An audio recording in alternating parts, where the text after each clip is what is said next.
What if the kitchen scraps you throw away every single day, the chicken manure in your coop, and the water sitting in a small backyard pond could all work together to grow vegetables that actually taste better than anything you buy at the store? And what if you never had to buy fertilizer again? 6 months ago, my backyard looked like almost everyone else's around here. Just grass, a couple of raised beds with struggling tomato plants, and a small coop with 4 chickens. I was spending over $100 a month on organic vegetables and bags of fertilizer, and I still wasn't happy with what I was growing. I kept thinking there has to be a better way. I wanted fresh food for my family without relying so much on the grocery store. But every time I tried to improve my garden, it felt like I was fighting against something. The plants grew slowly, the leaves turned yellow, and I was constantly buying more stuff just to keep them alive. Meanwhile, I was throwing away vegetable peels, coffee grounds, and eggshells every week. My chickens were producing manure that I didn't really know what to do with. I was scared to put it directly on my vegetables because I'd heard horror stories about burning plants or making people sick. So most of it just sat there, going to waste. That's when I started looking into something called a closed loop system, where nothing really goes to waste. The idea is simple but powerful. What one part of the system doesn't need anymore becomes exactly what another part needs to thrive. Your chickens eat insects and kitchen scraps. Their manure, when managed correctly, becomes one of the best fertilizers you can give your vegetables. Your vegetables grow stronger and produce more. Some of that extra produce can even go back to the chickens.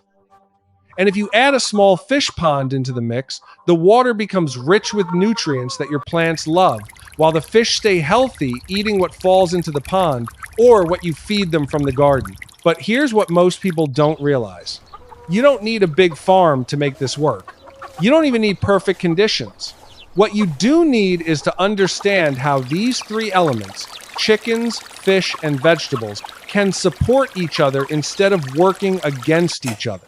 In my case, once I stopped treating my garden, my chickens, and my little pond as separate projects and started connecting them, everything changed. The vegetables grew faster, the plants stayed greener, my chickens looked healthier, and I stopped buying bags of fertilizer completely. Now, I know what you might be thinking right now. You're probably wondering, won't this smell terrible? Or isn't it complicated to balance everything? Or what if I mess it up and kill my plants or my fish? Those are completely normal questions, and honestly, I asked every single one of them before I started. I made mistakes, some of them pretty embarrassing. But I also learned exactly what works and what doesn't when you're trying to build this kind of system in a regular suburban backyard. Over the next few minutes, I'm going to walk you through exactly how this closed loop works, why it's so effective, and how you can start building your own version, even if you only have a small space and you've never done anything like this before. Because the truth is, the biggest reason most backyard gardens struggle isn't because people don't try hard enough. It's because they're missing one key piece. They're not using the resources they already have right in front of them. And that's exactly what we're going to fix. So now you understand the problem. You're spending money on fertilizer and vegetables while throwing away perfectly good resources every single week. But here's the good news. There's a better way, and it's been working in nature for thousands of years. Let me explain exactly how chickens, fish, and vegetables can support each other in what we call a closed loop system. It all starts with your chickens. Chickens are incredible at turning kitchen scraps and insects into 2 very useful things: eggs and manure. That manure is packed with nitrogen, phosphorus, and potassium, the same nutrients you pay for when you buy bags of fertilizer. The difference is, this fertilizer is free, and it comes with extra benefits that store-bought fertilizer doesn't have. But here's the important part most people miss. Fresh chicken manure is too strong to put directly on your vegetables. It can burn the roots and, if not handled properly, can carry harmful bacteria. That's why the loop needs a middle step, and that's where the fish pond comes in. When you let chicken manure break down in or near a pond, the water becomes rich with nutrients. The fish actually help with this process. They eat some of the organic matter and keep the water moving. The result is what gardeners call fish water, or nutrient-rich pond water. This water is gentle enough to use on your vegetables, but powerful enough to make them grow noticeably faster and stronger. Now, here's where it gets really interesting. Your vegetables take those nutrients from the soil and the pond water and turn them into leaves, roots, and fruits. Some of those vegetables, especially the ones that are starting to bolt or the ones your family doesn't finish, can go right back to the chickens. The chickens eat them, which means you're spending less on chicken feed, and the cycle starts all over again. It's like a little ecosystem right in your backyard. Nothing is wasted. Everything has a purpose. I used to think this sounded complicated, but once I saw it working, I realized it's actually simpler than trying to manage everything separately. My vegetables used to struggle no matter how much fertilizer I bought. Now they grow bigger, greener, and I'm not exaggerating, they taste sweeter. My chickens are healthier because they get fresh greens and insects from the garden. And my little pond doesn't smell because the plants and fish are helping balance everything. You might still be wondering about the smell, though. I get it. Nobody wants their backyard to stink, especially if you have neighbors close by. The key is balance and proper management. When the system is working correctly, there's very little odor.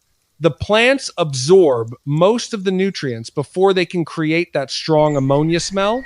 And if you position your coop and pond thoughtfully, not right next to your patio or your neighbor's fence, you'll barely notice it. Another question I get a lot is about safety. Is it really safe to eat vegetables grown with chicken manure and pond water? The answer is yes, if you do it right. That means letting the manure break down properly before using it and rinsing your vegetables well before eating them. It's the same principle farmers have used for generations. The difference is we're doing it on a small, manageable scale. The biggest benefit I've noticed isn't even the money I'm saving. It's the peace of mind. I know exactly where my food is coming from. I know my vegetables are getting nutrients from a natural cycle instead of synthetic chemicals. And I know that the scraps from my kitchen are actually helping something grow instead of going to a landfill. This is what a closed loop system really gives you. It's not just about growing vegetables.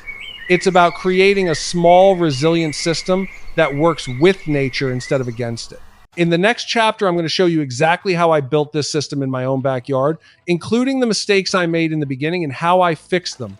Because understanding the theory is one thing.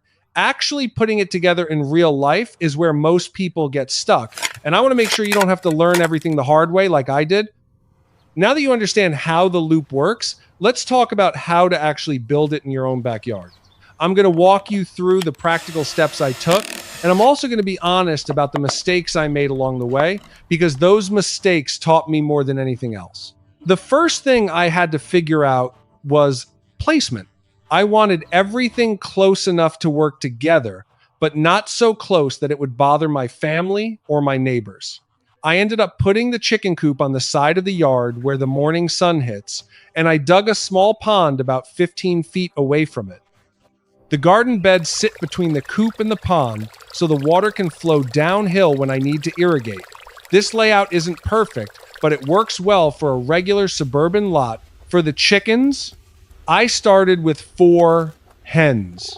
That felt like a manageable number for a beginner. I built a simple coop with a run attached so they could scratch around during the day. The key decision was adding a small area under the coop where the manure could collect and start breaking down before it reached the pond. This small step made a huge difference in controlling odor. The pond itself doesn't need to be fancy. Mine is only about 4 feet wide and 2 feet deep. I added a small pump to keep the water moving, which helps prevent algae and keeps oxygen in the water for the fish. I started with 10 goldfish and a couple of koi. They're hardy, they don't require complicated care, and they do a great job of helping process the nutrients from the chicken manure. Here's where I made my first big mistake. In the beginning, I was so excited that I put fresh chicken manure directly into the garden beds. Within a week, some of my tomato plants started wilting and the leaves turned brown at the edges. I had burned them. That was frustrating, but it taught me an important lesson. Fresh manure needs time to break down. Now I let it compost for at least 3 to 4 months, or I run it through the pond system first so the water does the work of diluting and processing it. My second mistake was trying to do too much at once.